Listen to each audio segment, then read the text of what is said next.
नमस्कार, छत्तीसगढ़ की खास पेशकश में आपका स्वागत है और आप देख रहे हैं स्वराज एक्सप्रेस और मैं हूं आपके साथ चैताली पाटिल।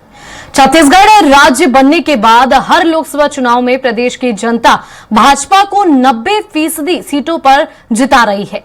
बावजूद इसके छत्तीसगढ़ को केंद्र में उचित प्रतिनिधित्व नहीं मिल पा रही है। हर बात की तरह इस बार भी छत्तीसगढ़ से महज एक राज्य मंत्री बनाए गए हैं। कैबिनेट मंत्री के लिए तरस रहा छत्तीसगढ़ को इस बार भी थोकन साहू के रूप में राज्य मंत्री ही मिले हैं। देखिए तो मध्य प्रदेश से अलग होकर राज्य बने छत्तीसगढ़ एक कैबिनेट मंत्री पाने के लिए तरस गया है।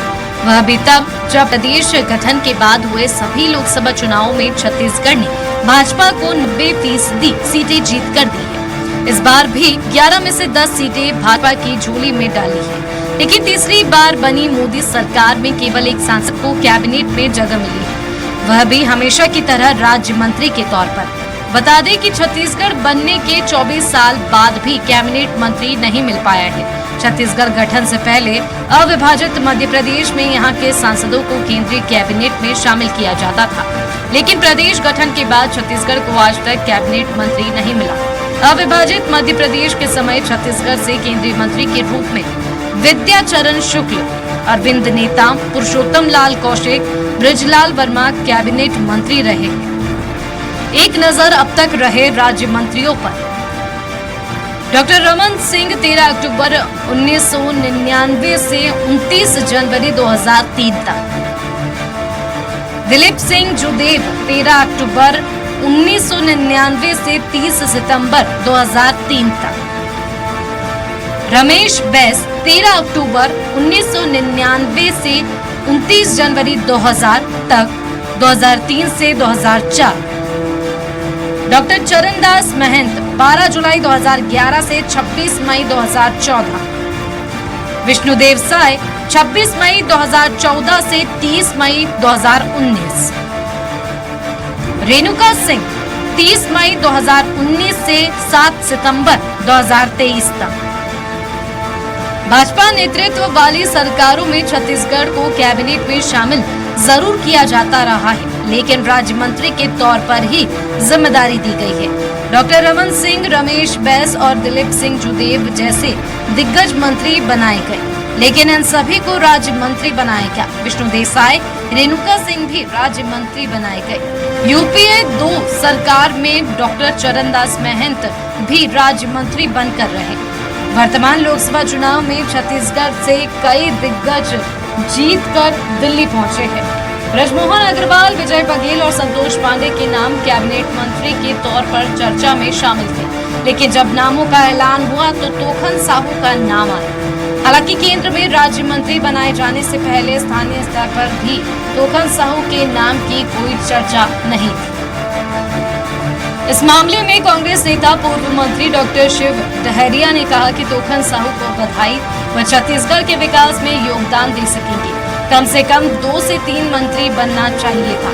बहुत से लोग इंतजार में थे। दूसरा सिर्फ एक व्यक्ति को लिया है। यहाँ बीजेपी को बम्पर जनादेश मिला है छत्तीसगढ़ में, तो कम से कम 2-3 मंत्री तो बनाना ही चाहिए था सर। लेकिन बहुत सारे लोग इंतजार में थे, बेचारे देखते रह गए। चर्चाएं होती है तो पार्टी का अपना स्टैंड अलग रहता है, लेकिन सभी से अच्छे संबंध लोगों के रहते हैं और रहना भी चाहिए। भाजपा प्रदेश अध्यक्ष किरण सिंह देव ने कहा कि निश्चित रूप से मंत्रिमंडल में छत्तीसगढ़ को एक प्रतिनिधित्व मिला। मोदी मंत्रिमंडल के सांसदों ने शपथ ली है। छत्तीसगढ़ का विकास तो ये महत्वपूर्ण है। प्रधानमंत्री का निर्णय छत्तीसगढ़ के प्रति हमेशा ठोस रहा है। आने वाले दिनों में निश्चित रूप से और अच्छा होने वाला है। अनुभव सारा कुछ ऐसा कोई बात नहीं है कि किसी को दरकिनार करके किया गया है, निश्चित रूप से कई वरिष्ठ और जैसा देखिए जो भी निर्णय हुआ है और हमारे छत्तीसगढ़ के 10 सांसदों में से भारतीय जनता पार्टी के एक सांसद का चयन हुआ है। बहरहाल थोकन साहू पहली बार ही लोकसभा चुनाव जीतकर आए हैं। उन्होंने बिलासपुर लोकसभा सीट पर बड़े अंतर से जीत हासिल की है। माना जा रहा है कि उन्हें यह दायित्व पिछड़ा वर्ग का प्रतिनिधि होने के कारण दिया गया है। वे साहू समुदाय से आते हैं। इस समुदाय के बारे में माना जाता है कि यह राज्य में भाजपा का सबसे बड़ा पक्षधर समूह है। अब देखना होगा राज्य में कैबिनेट मंत्री के लिए तरस रहा छत्तीसगढ़ को राज्य मंत्री का कितना लाभ मिलता है। स्वराज एक्सप्रेस के लिए रायपुर से दिलीप साहू की रिपोर्ट। इस पर खास चर्चा के लिए हमारे साथ मेहमान जुड़ गए हैं बीजेपी प्रवक्ता डॉक्टर विमल चोपड़ा, कांग्रेस प्रवक्ता सुरेंद्र वर्मा और वरिष्ठ पत्रकार बाबूलाल शर्मा। आप तीनों का स्वराज एक्सप्रेस में बहुत बहुत स्वागत है। विमल जी, सबसे पहले सवाल आपसे करना चाहूंगी कि सीनियर नेताओं को साइड करके तोखन साहू को आपकी पार्टी ने राज्य मंत्री का दर्जा दिया है और देखा जाए तो इस बार तो कैबिनेट मंत्री जो है छत्तीसगढ़ से कोई बनना चाहिए था, क्योंकि छत्तीसगढ़ के विकास के लिए एक बहुत बड़ी बात होती, तो ऐसा क्यों नहीं हुआ? देखिए, ऐसा है, भारतीय जनता पार्टी छत्तीसगढ़ के विकास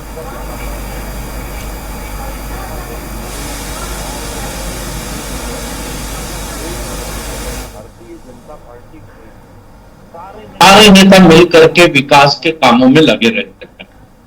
तो इसलिए कि भारतीय जनता पार्टी ने प्रतिनिधित्व नहीं दिया। भारतीय जनता पार्टी का हर कार्यकर्ता भारतीय जनता पार्टी को जिताने के लिए लगा हुआ है, देश के विकास के लिए लगा है, राष्ट्रवादी नीतियों को लेकर के वो लगातार जनता के बीच जा रहा है। तोखन साहू जी हालांकि पहली बार सांसद बने हैं, लेकिन पूर्व में विधायक और संसदीय सचिव रहे हैं, उसका अनुभव उनको रहा है। और एक प्रकार से भारतीय जनता पार्टी जो है प्रयोगधर्मी पार्टी है। भारतीय जनता पार्टी में आप देखेंगे लगातार जो है नए लोगों को भी मौका दिया जाता है। हमारे जितने सीनियर लीडर हैं छत्तीसगढ़ के, वो भी छत्तीसगढ़ के विकास के लिए काम करेंगे। तोखन साहू जी जो हैं इन सबके साथ मिलकर के काम करेंगे और भारतीय जनता पार्टी का एक एक कार्यकर्ता, चाहे वो कार्यकर्ता हो, चाहे विधायक हो, चाहे सांसद हो, चाहे पदाधिकारी हो, तो एक साथ एकजुट होकर के वो छत्तीसगढ़ के विकास के लिए लगा रहेगा। ये कोई महत्व नहीं है भारतीय जनता पार्टी में कि किसको मंत्री बनाया गया, किसको मंत्री नहीं बनाया गया। सारे कार्यकर्ता मिलकर के काम करते हैं और इसी कारण भारतीय जनता पार्टी ने विधानसभा में भी और लोकसभा में भी भारी सफलता अर्जित की और कांग्रेस को पराजित करके, कांग्रेस के लोग जो बोलते थे कि भारतीय जनता पार्टी पिछले बार से भी कम सीटें विधानसभा में और लोकसभा में पाएगी, उनके बड़े बड़े नेता जो धराशायी, चाहे भूपेश बघेल हो, चाहे उनके ताम्रध्वज साहू हो, चाहे यहां से भिलाई से भेजे गए यादव जी हो, ऐसे सारे बड़े नेता भी जो हैं कांग्रेस के परास्त हुए हैं। और भारतीय जनता पार्टी छत्तीसगढ़ के विकास में, चाहे नक्सलवाद हो, चाहे छत्तीसगढ़ का विकास हो, सबके लिए जी जान से लगी हुई है। जी सुरेंद्र जी, आपके पास आना चाहूंगी। जिस तरीके से देखा जाए, अगर बात करें बीजेपी की छत्तीसगढ़ में, तो ज्यादा 11 में से 10 सीटें आई है और लगातार राज्य के गठन के बाद भी बीजेपी को अच्छी बढ़त मिलती हुई नजर आई है, लेकिन यहां से कोई भी कैबिनेट मंत्री नहीं बन पाया है। और अभी तोखन साहू की अगर बात करें तो इनसे पहले बृजमोहन अग्रवाल जैसे सीनियर नेताओं को साइड करते हुए इन्हें जो है राज्य मंत्री का दर्जा देना, केंद्र में बिठाना, किस तरीके से देख रहे हैं आप? चैताली जी, सबसे पहले तो तोखन साहू जी को बधाई। और कांग्रेस पार्टी ये उम्मीद करती है कि छत्तीसगढ़ के हक और अधिकार के साथ जो अन्याय पहले होता था, छत्तीसगढ़ के अधिकारों की बात जो है तोखन साहू जी रखेंगे। देखिए, भारतीय जनता पार्टी के प्रवक्ता विमल जी को अभी सुन रहा था, वो ये कह रहे हैं कि मंत्री का कोई महत्व नहीं, सभी नेता काम करते हैं।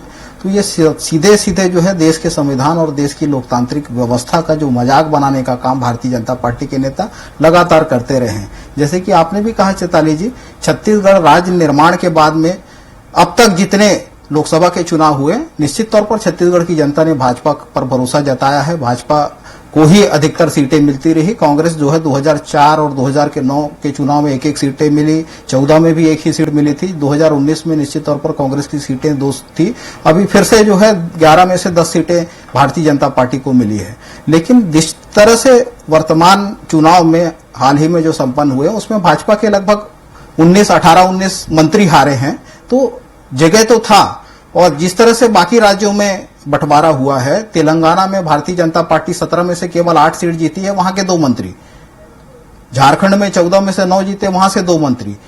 जिस तरह से उत्तर प्रदेश में केवल 36 सांसद हैं 80 में से, और वहां 11 मंत्री वहां से, मतलब हर तीसरा सांसद जो है गुजरात से, उत्तर प्रदेश से मंत्री बन गया। गुजरात में लगभग हर 5वां सांसद भारतीय जनता पार्टी का मंत्री बन गया। बिहार में भी लगभग यही स्थिति है, और कई राज्य तो ऐसे हैं, पंजाब और तमिलनाडु ऐसे हैं जहां पर भारतीय जनता पार्टी का खाता नहीं खुला, वहां से भी प्रतिनिधित्व मिला है मंत्रिमंडल में। तो निश्चित तौर पर छत्तीसगढ़ को यह उम्मीद थी कि खासतौर पर बृजमोहन अग्रवाल और विजय बघेल, जिनकी लीड जो है प्रधानमंत्री जी की लीड से 3 से 4 गुना ज्यादा है, और उनका कार्यानुभव भी रहा है। जिस प्रकार से विमल चोपड़ा जी खुद ही कर रहे थे कि अनुभव को जो है महत्व दिया जाता है।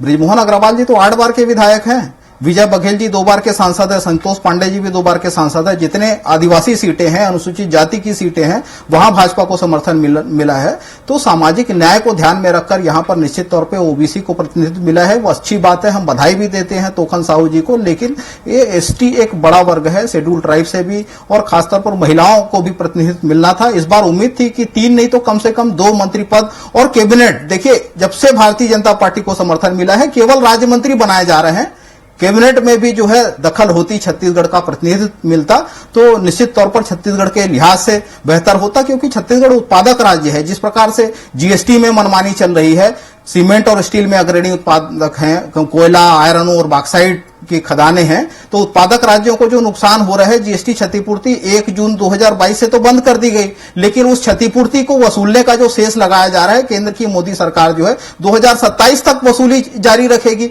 तो ये अधिनायकवादी जो फैसला है वैसा नहीं होना चाहिए।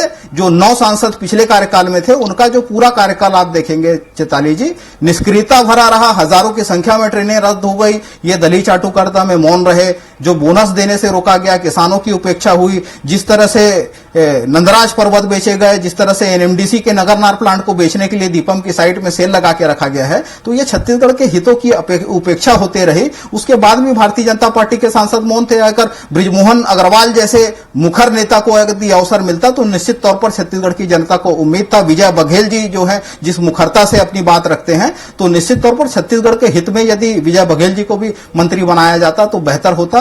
कांग्रेस पार्टी ये मांग करती है कि पुनर्विचार करें, अभी भी अवसर है, कुछ पद खाली हैं, तो छत्तीसगढ़ से प्रतिनिधित्व मिलना चाहिए। जी बाबूलाल जी, आपकी तरफ रुख करना चाहूंगी। जिस तरीके से देखा जाए तो एक कैबिनेट मंत्री जो है छत्तीसगढ़ से उम्मीद लगाए बैठे थे, लेकिन राज्य मंत्री जो है तोखन साहू को बना दिया गया है। राज्य मंत्री से ही संतुष्ट होना पड़ रहा है।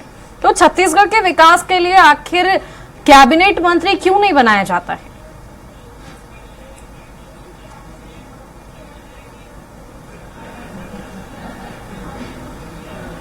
और यहाँ मेहनत हुई, फिर भी थोड़ी बहुत चूक होकर के 10 सीटें आपको दी गई। आपने मांगा, हमने दिया, लेकिन जब हमारी जो मांग है उसको आप नहीं सुन रहे हैं, तो यह अन्याय ही कहा जाएगा, दुर्भाग्य ही कहा जाएगा। एक चीज, दूसरी चीज ये है कि तोखन साहू को दिया गया है। तोखन साहू नए हैं, 3 साल तो समझने में लगेगा, तो 2 साल में क्या कर पाएंगे वो कुछ कहा नहीं जा सकता। ये पूरा का पूरा जो है प्रतिभा के स्थान पर जातिगत सोच से तोखन साहू को बनाया गया है। क्लियर है, एकदम साफ है। और जैसे देखिए ना, दुर्ग में जैसे राजेंद्र साहू खड़े हुए थे, उसको छोड़कर साहू समाज ने जो है विजय बघेल को वोट किया, और साहू समाज 30% हमारे प्रदेश के अंदर में है। उसको साधने के लिए साहू को बनाना था मंत्री। ये सोच जो हाईकमान की बनी, और वो देखा गया तो देखा सिर्फ तोखन साहू ही साहू समाज से जीत करके आए हैं, क्योंकि टिकट भी एक ही दी गई थी। इसलिए जो है तोखन साहू का भाग्य खुला, और भविष्य को दृष्टिगत रखते हुए उनका चयन ये हुआ है। और बृजमोहन का जहां तक प्रश्न है, निश्चित रूप से अभी भी वक्त है कि आपने मांगा, हमने 10 सीट दी आपको, तो आपने मांगा 29 सीट मध्य प्रदेश ने दी, तो आपने वहां 4 लोगों को दिया। कम से कम जो है हमारे यहाँ भी 2 लोगों को देना चाहिए। अरे कुछ नहीं देते हैं, केंद्रीय मंत्री नहीं देते हैं, तो स्वतंत्र प्रभार दे दीजिए, बृजमोहन अग्रवाल को दीजिए, विजय बघेल को दीजिए, संतोष पांडे को, जिसको देना है आपकी मर्जी। कम से कम हमारे क्षेत्र का विकास तो जो रुकता है वो होने लगे। यहाँ कम से कम कुछ विकास दिखे तो। विद्याचरण शुक्ल थे, उन्होंने आकाशवाणी यहाँ लाया, केंद्रीय मंत्री थे, और रविशंकर शुक्ल मुख्यमंत्री थे, उनके दम पर भिलाई स्टील प्लांट आया। इस तरह जो स्थानीय लोगों को ताकत अगर मिलती है तो वो यहाँ के लिए विकास के लिए आगे बढ़ते हैं। तो हमारी अभी भी मांग है, हमारी जनता की, यहाँ की लोगों की मांग है कि एक सीनियर मिनिस्टर जो है यहाँ बनाया जाए, भले ही स्वतंत्र प्रभार देकर के बना दिया जाए, लेकिन बनाया जाना चाहिए।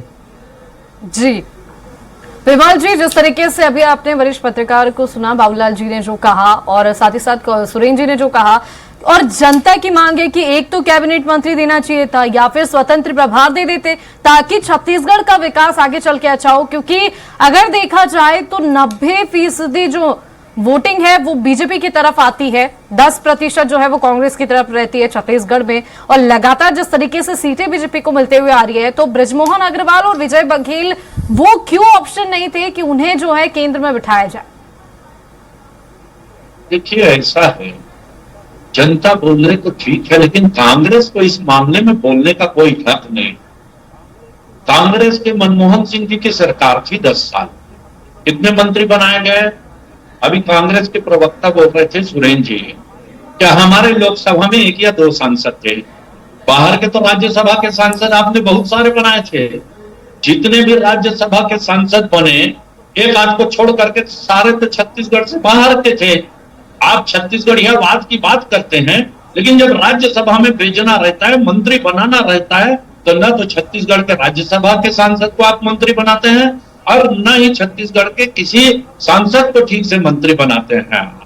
दूसरी बात मैं बता दूं, अभी जो बाबूलाल जी बोल रहे थे कि स्टील प्लांट आया और आकाशवाणी है, बाबूलाल जी को एक चीज मैं याद भी दिलाना चाहता हूं, पत्रकार हैं, रायपुर में एम्स भी जो है वो भारतीय जनता पार्टी के रमेश बैस जी ने लाया।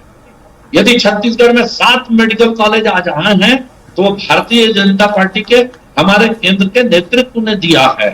आपको बता दो कि कांग्रेस की कारस्तानियां इतनी ज्यादा थी और भारतीय जनता पार्टी की केंद्र की सरकार ने इतना विकास किया छत्तीसगढ़ में कि कांग्रेस को लोकसभा में भी और विधानसभा में भी मुंह की खानी पड़ी। आज नक्सल समस्या को लेकर के भारतीय जनता पार्टी के शासन में आप देख लीजिए कि कितने नक्सलियों का जो है सफाया किया गया है, और कांग्रेस के शासन में उनको कैसे संरक्षण मिलता था। कांग्रेस की 5 साल तक सरकार थी, कांग्रेस के लोग बोलते थे कि झीरम घाटी का सच हम सामने लाएंगे। कहा गया झीरम घाटी का सच? 5 साल में आपने क्या किया? 5 साल में आप कुछ कर नहीं पाए।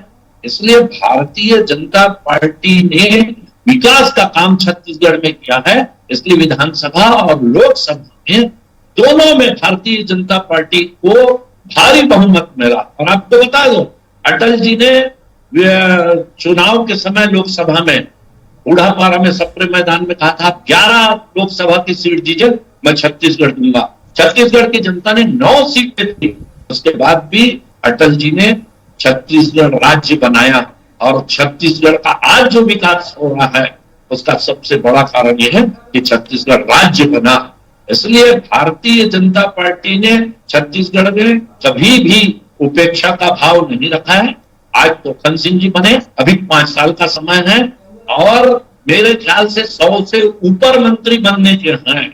अभी बहुत सारे मंत्री पद खाली है। छत्तीसगढ़ के और दूसरे राज्यों के लोगों को भी मंत्री पद मिलेगा, और वो सब मिल करके, चाहे वो सांसद रहें चाहे वो मंत्री रहें, एक साथ मंत्रणा करके विचार विमर्श करके छत्तीसगढ़ का विकास करेंगे। ये भारतीय जनता पार्टी का संकल्प है कि पूरे देश का विकास होना चाहिए, सबका साथ सबका विकास होना चाहिए। इसके लिए भारतीय जनता पार्टी संकल्पित है। पहले कांग्रेस के लोग बड़ा जो है लड्डू फोड़ रहे थे कि टीएमसी जो है इधर जो है चंद्रा बाबू बाहर हो जाएंगे, हमारे नीतीश कुमार बाहर हो जाएंगे, उनको तोड़ने की बहुत कोशिश की गई, लेकिन एनडीए की सरकार बनी, मोदी जी के नेतृत्व में आज सरकार बनी है, और ये सरकार आपको बता रहा हूं ऐतिहासिक काम करेगी। और आने वाले 5 साल इस देश की प्रगति में जैसे 10 साल जो मील का पत्थर साबित हुआ है, वैसा अगला मील का पत्थर जो है वो साबित हो। सुरेंद्र जी, आपका क्या कहना है विमल जी की बातों पर? चेताली जी, छत्तीसगढ़ की जनता ने भारतीय जनता पार्टी को 9 सांसद चुन के दिए हैं। टीवी पे बैठ के इस तरह से कांग्रेस को कोसने के लिए नहीं दिए हैं। देखिए, छत्तीसगढ़ का अधिकार था। बाबूलाल शर्मा जी वरिष्ठ पत्रकार हैं। छत्तीसगढ़ में जितने बड़े उद्योग लगे, जितनी बड़ी माइन शुरू हुई, जितने बड़े सिंचाई परियोजना हो, चाहे वो तांदुला डैम हो, दुधावा डैम हो, हसदेव बांध हो, गंगरेल बांध हो, वो सभी कांग्रेस के कार्यकाल में कांग्रेस के द्वारा शुरू किया गया। यहाँ पर बीएसपी की तो बात हुई, एनएमडीसी का खदान, सीआईएल कोल इंडिया लिमिटेड का खदान, बाल्को जैसे संयंत्र जो है कांग्रेस ने शुरू किया था, जिसको बेचने का काम भाजपा की सरकारों में हुआ है। तो ये बताएं, चाहे वो अटल जी की सरकार हो या 10 साल मोदी सरकार में छत्तीसगढ़ की सिंचाई को लेकर, छत्तीसगढ़ के उद्योग को लेकर क्या काम हुआ? सुन लीजिए, एम्स की बात कर रहे थे। अटल सरकार ने केवल घोषणा किया था, ट्रांसपोर्ट को सुन लीजिए, किसने बेचा? छत्तीसगढ़ में एम्स का निर्माण मनमोहन सिंह जी की सरकार में हुआ। एक और एम्स बनना है नई राजधानी में, ऐसे बात नहीं होगी। चैताली जी, इनको चुप कराइए, इनका ऑडियो डाउन करिए। विमल जी, आपकी बातें सुनिए, आप सुरेश जी को बोलने दीजिए, आपको मौका दिया था, उनकी बारी उनको बोलने दीजिए। गलत बयानी ना करें। ठीक है, पहले उनको बोलने दीजिए। आपका रुख कैसे करोगे? अपने समय में बोलिएगा, अपने समय में बोलिएगा। विमल जी सम्मानित डॉक्टर हैं, अपने समय में बोलिएगा। ये एम्स की बात कर रहे थे, जो हवाई अड्डे किसने बेचे? सुनने का साहस रखिए। गलत बयानी तो ये संघियों का चरित्र है, गलत बयानी संघियों का चरित्र है। छत्तीसगढ़ में नक्सलवाद को खाद पानी देने का काम भाजपा की सरकारों में हुआ। सुदूर दक्षिण बस्तर के 3 ब्लॉक से 14 जिले तक ये खाद पानी देकर प्रसारित करते रहे। झीरम का दाग इनके दामन पर है। रमन सिंह की सरकार में 2013 में जो झीरम हुआ था, बताया ना ये किसको बचाने के लिए जहां इसकी दिशा भटका रही है। चेताली जी, ऐसे बात नहीं होगी, इनका ऑडियो डाउन करिए। चेताली जी, ऐसे बात नहीं होगी। जी, ये खुद बोल रहे, झूठ बोल के निकल गए। सुनने की बारी आई तो इस तरह से योगदान उत्पन्न करेंगे। झूठ मत बोलिए। कड़ी आपत्ति है। विमल जी, सुरेश जी को उनकी बात रखने दीजिए। मैंने आपको भी मौका दिया था बोलने के लिए, अब उनको बोलने दीजिए, उनका वक्त है। ये गलत तरीका है चेताली जी। जाके चिंतन करना ये अवसर तो है, सरकार में है, सत्ता में है, डबल इंजन की सरकार है। जो छत्तीसगढ़ की उपेक्षा हो रही है, जो छत्तीसगढ़ के साथ अन्याय हो रहा है, ये ऐसे व्यवधान करेंगे, चैनलों में बैठ के झूठ बोलेंगे, और जब विपक्ष के तरफ से कोई सवाल है तो ये कुचलने का काम करेंगे। ये मोदी शाह का अधिनायकवाद है। 303 से 240 में आ गए, लेकिन न यहाँ किसी की सलाह की जरूरत है, न सुझाव की। चैताली जी, यदि ये चर्चा किए होते छत्तीसगढ़ के अपने नेताओं से, तो इनको पता चलता योग्यता के पैमाने पे, अनुभव के पैमाने पर कौन सांसद ज्यादा योग्य है। तो ये अभी, अरे सुन लीजिए, ऐसे गंद फैलाना छोड़ दीजिए। सम्मानित डॉक्टर हैं, पूर्व विधायक हैं, एक कार्यकर्ता कुछ तो संयम रखें। जब आईना दिखाए इनको तो इनको पीड़ा होती है। नई राजधानी में नए एम्स के लिए पूर्ववर्ती कांग्रेस सरकार ने जमीन हैंडओवर कर दिया, सीमांकन कर दिया, एक ईंट नहीं रखा गया। जो एम्स संचालित है उसकी केवल घोषणा हुई थी अटल सरकार में, कांग्रेस की मनमोहन सरकार में वो बन के तैयार हुआ है। तो छत्तीसगढ़ के संसाधनों को बेचने का काम भाजपा करती है। आप माहिर हैं। अरे ऐसे जी, चलिए, समय की कमी के चलते सिर्फ एक आखिरी सवाल मैं बाबूलाल जी आपसे लेना चाहूंगी, सिर्फ शॉर्ट में आंसर दीजिएगा। बीजेपी कांग्रेस दोनों को सुना, आपका क्या कहना है? बांध बेचे, समुद्र का पानी अडानी पावर पे बेचने वाले ये भाजपाई हैं। भाजपाइयों के कार्यकाल में केवल अडानी के मुनाफे। बाबूलाल जी की ओर रुख करना चाहूंगी। बाबूलाल जी, जिस तरीके से आपने बीजेपी कांग्रेस दोनों को सुना है, सिर्फ 10 सेकंड में मुझे एक उत्तर दे दीजिए। उचित नहीं है चैताली जी। देखिए, ये एक दूसरे की बात जो कर रहे हैं, उसका मूल तथ्य ये है कि दोनों में जब जब पावर रहा है, चाहे भारतीय जनता पार्टी के समय में पावर रहा हो किसी के हाथ में, और चाहे कांग्रेस के समय में पावर रहा हो, उन्होंने अच्छा करने का प्रयास प्रदेश में किया है। लेकिन अगर अनुभवहीनता की स्थिति बनती है, जैसे देखिए, मैं आपको बताऊं कि जिस दौर में केंद्रीय मंत्री होते थे पुरुषोत्तम लाल कौशिक, ब्रजलाल वर्मा, विद्याचरण शुक्ल, मोतीलाल वोरा, उस वक्त में बहुत सारे काम प्रदेश के बड़े बड़े काम हुए हैं। और बाद में जब राज्य मंत्री बने तब भी कोशिशें हुई हैं, लेकिन वो पर्याप्त नहीं मानी जा सकती। कोशिशें नहीं हुई ऐसा नहीं कहते, सबकी अपनी अपनी क्षमता है, हर व्यक्ति की क्षमता है, तभी वो राज्य मंत्री भी बना है। तो निश्चित रूप से तोखन साहू की भी क्षमता होगी, कोई प्रतिभा होगी, इसीलिए उनको बनाया गया, और साहू जातिगत मत के कारण बनाया गया है। लेकिन हमारे प्रदेश को पूर्ण विकास के लिए किसी अनुभवशील व्यक्ति की जरूरत है।